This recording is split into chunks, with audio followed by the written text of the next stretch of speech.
So, after all that, I would have took y'all for a little joy ride, but she's still doing the same thing.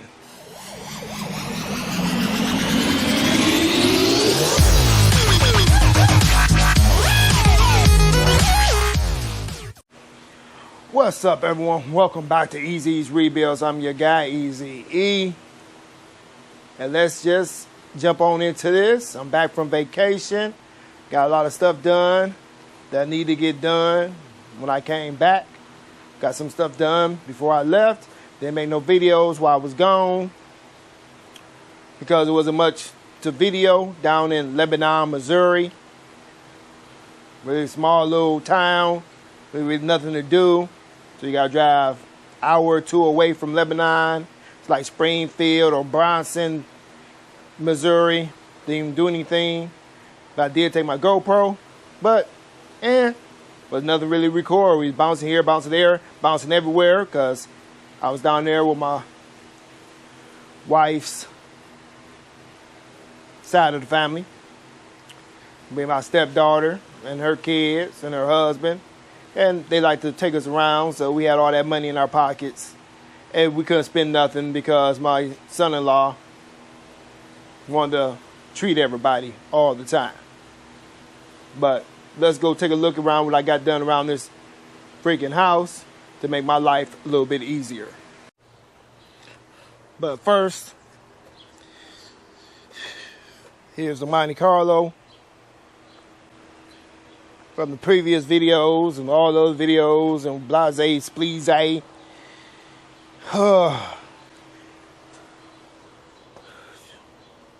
just don't know what to say about it. Got the headlight out. Got a source of fender. Probably gonna end up ordering it off Amazon because he said he wanted the fender replaced. They did this to the fender, but want me to replace it. He'll pay me, but the fender costs $200. Then I'm about to paint it. So you're talking about another that's $300 right there. From the thumbnail, I got a fuel pump. I think that's the problem what's going on with this car. Looks like it's already had an aftermarket fuel pump put in before, because that's not a Bosch. Like, I didn't order a Bosch. I've been highly upset because you got to cut the pigtails to wire that one in, but they got the correct wiring for that one because I've already cut it. I'll show you that in a minute. But the first day I moved it, when they dropped it off, it drove fine.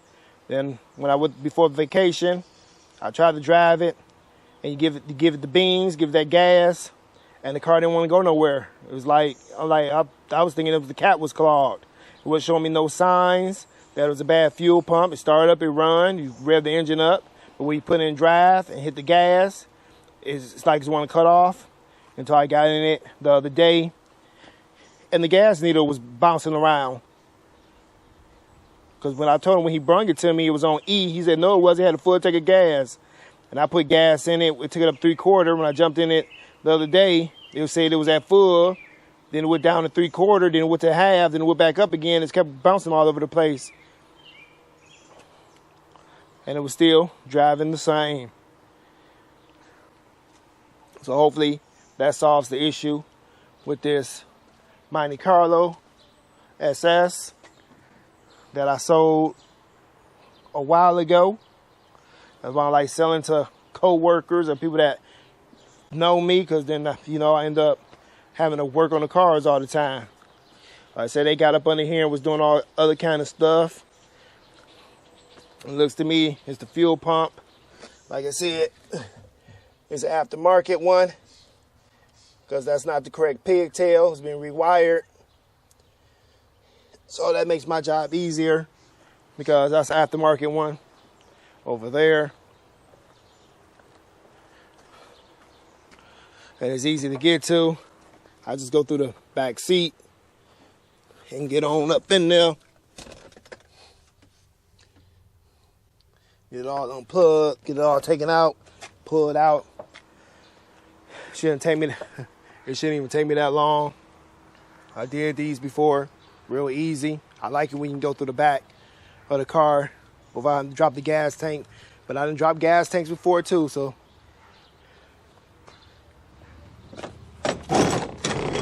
That's no biggie.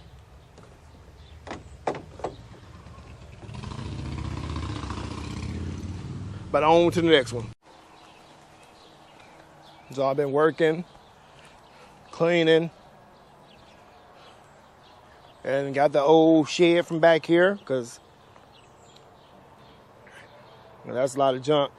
You know, put up that concrete barrier that was back there because I did this one before when I had to put the shed in because it overhanged over this concrete. Still got to get the rest of this concrete up, get all this stuff from over here. But we got to work on getting a fence put up, get rid of that brick wall, and get us a privacy fence on this side of the house because the fence is no good. That's not even straight because of those tree stumps. And parts of my concrete is over there. So I got to either call somebody or try to remove these myself. Probably have to call somebody to remove these two stumps. As y'all see, the gate curves and goes to the right here when it's supposed to go straight. So we can utilize this space back here. Gotta put gutters on the garage because we plan on building a deck back here and putting a permanent gazebo up, one of those expensive ones.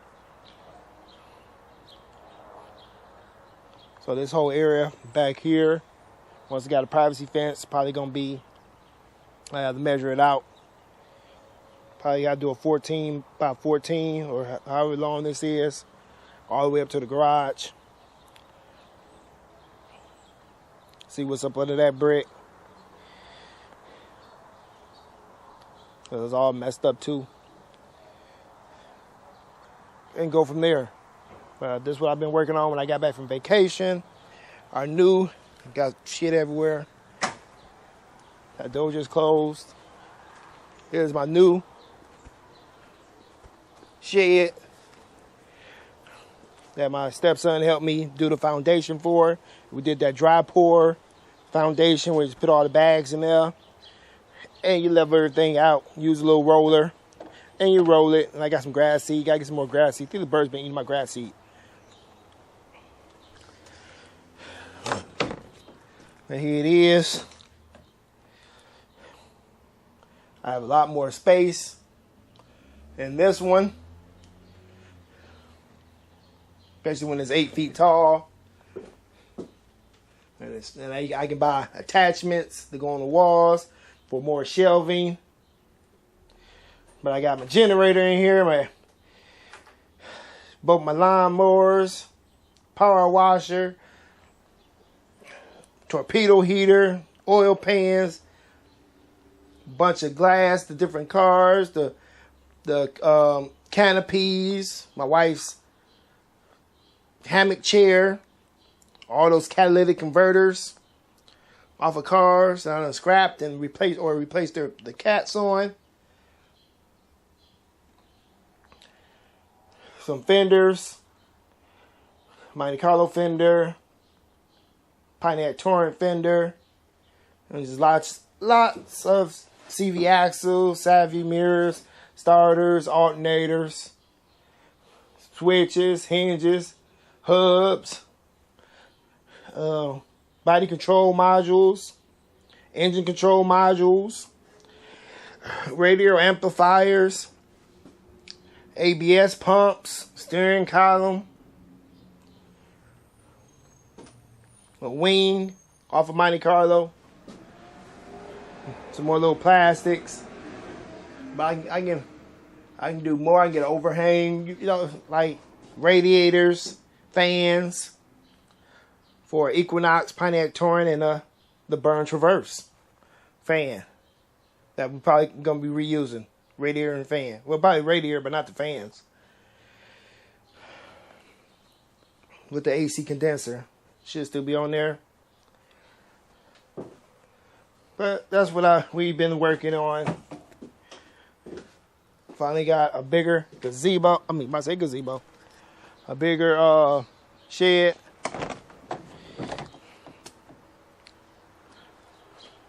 So we can be more organized, because that little shed, it was so damp. Rain, that one I didn't think about what I was doing when I put it together. Well, I put it together, but the foundation, I should have just did a foundation like this, a concrete foundation. But this was a lot of work right here. But nobody did a wooden foundation on a frame, on bricks. And people stepped on it, and floor collapsed, and put more wood in there, and water get up under there, moisture. Here's a lot of mold. So happy I'm out of that one. So we did it correctly on this one, since you're spending about $1,500 on one of these, plus tax. You might as well do that foundation, spend the extra, what? I'll say the extra $200 to do the foundation. Very easy. I used some 2x4s, by 10 and by 8. Outlined it. We dug the hole, put a brace in the middle, and just started pouring concrete bags. Use about, we use about 40 concrete bags. I know 15 of them is like $60 and some change. We had like 40. And we got all that scrap clean from back here. That's where the old one went, to the scrap pile. All that scrap that was on the side of the garage with the scrap. A lot of the aluminum that I had around here with the scrap before I went to vacation. I had a big old scrap pile over here. That's gone. Still got to get to work on that one. That'd be more scrap. Got to get all that stuff back off. But I got everybody hit me up about the car. So like I said, my wife said, that's a long-term project. Work on it when I got time. And these quicker ones, like fixing people's cars, get them knocked out the way. You had to throw the seats up in here.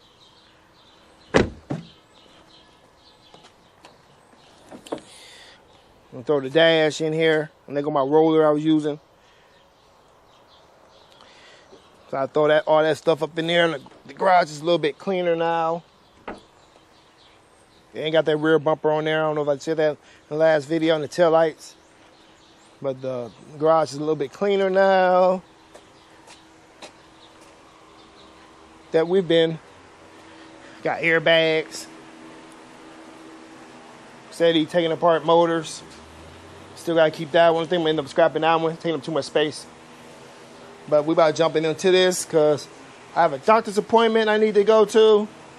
Get a scan on my heart. Because don't want a brother over here dying. See, they want to make sure I got a lot of plaque in my heart because of this rare disease I have. So let me stop talking because it's been like 7 minutes and 52 seconds and get to doing some work, baby.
Okay, got the new pump in.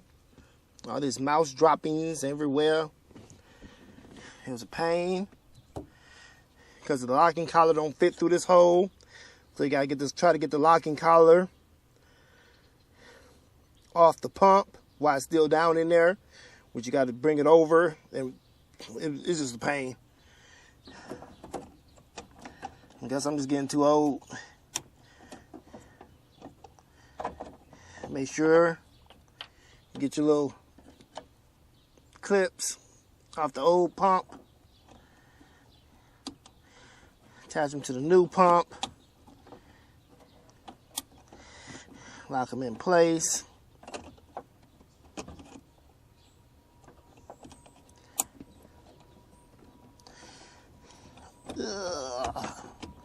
Wasn't one for the middle one. That's the evap line. I'm not sticking my hand, lost most of these caps down there.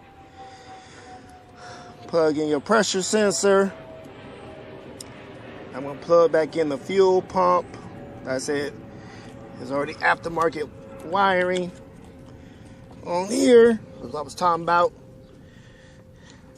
So somebody spiced in the other aftermarket pump, so I do not have to redo that. I just have to get this plug on here. There we go. Get these long wires tucked back in.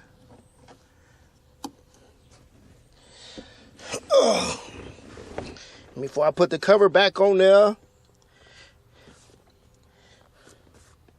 gonna cycle it and see if the pump comes on.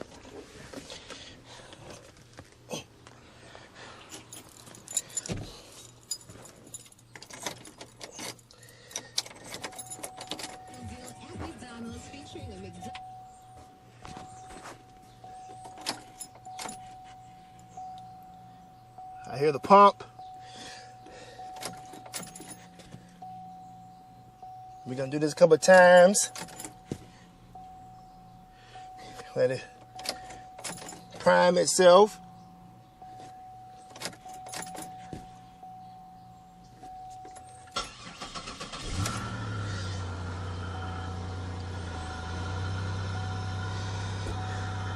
Like I said, hopefully this was the problem.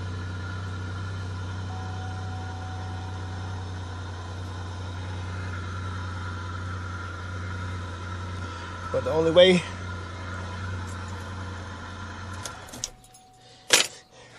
for me to tell is to drive it. So let's get this cover plate back on, which is just some 10s.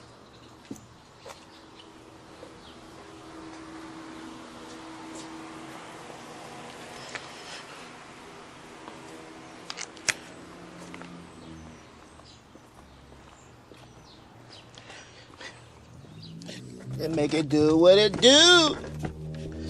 Oh.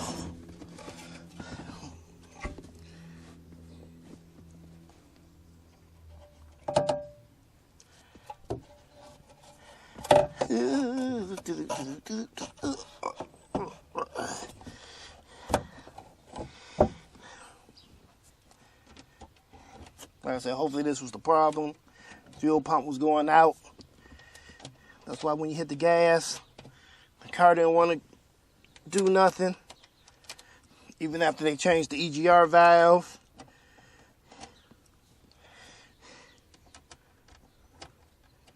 But it was driving fine when I sold it. They did a tune-up on it. I think after the tune-up, that's when everything started acting wonky on them.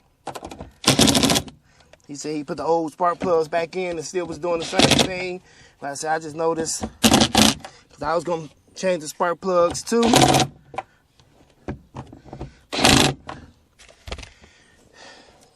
But I'm just a YouTuber.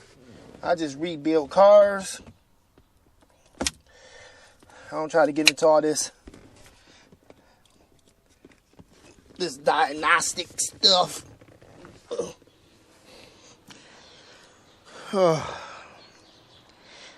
Battery about to go dead in the GoPro. So I'm gonna go see if this car move without right now just in the driveway without trying to cut off. So I'll catch y'all back in a few. So after all that, I would have took y'all for a little joy ride, but she's still doing the same thing. So guess what? Oh, smack, I done dropped everything. But guess what? I should start using my first mind. My first mind told me it was a clogged cat or resonator. But it did need a new fuel pump because, like I said, the needle was wonky. It shouldn't go up and down, up and down. So that's one thing fixed. But like I said, now she was with my first man.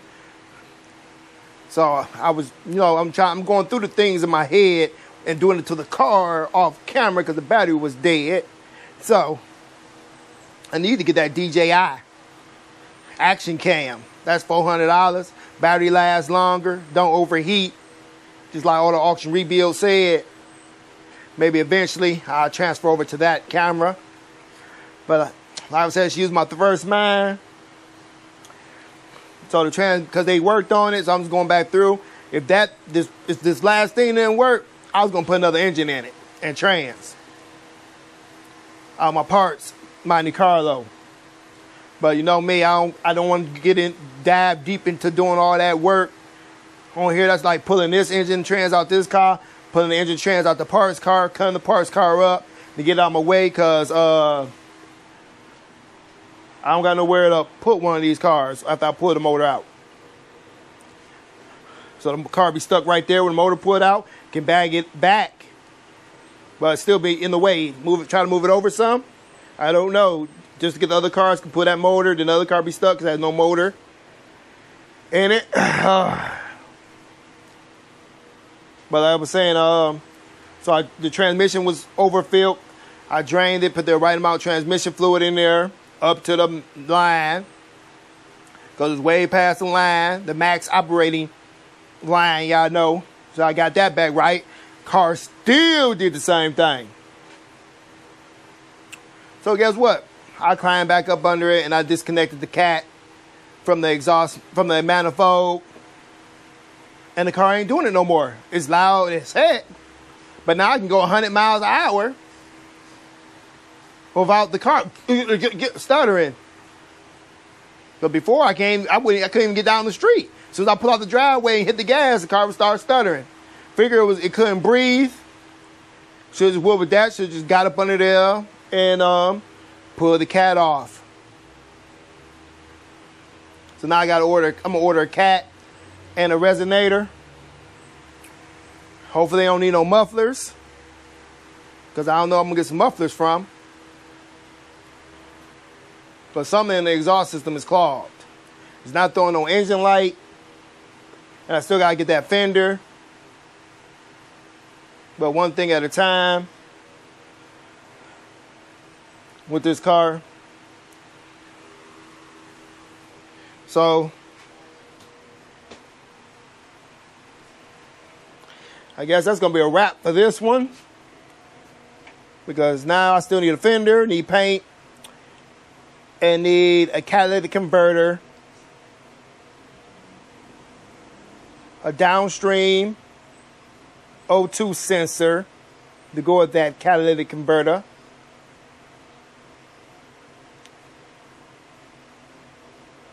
and a resonator.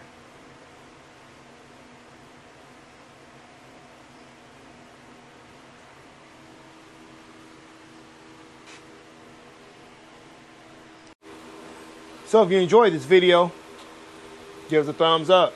Leave a comment in the comment section. Share this video if you would.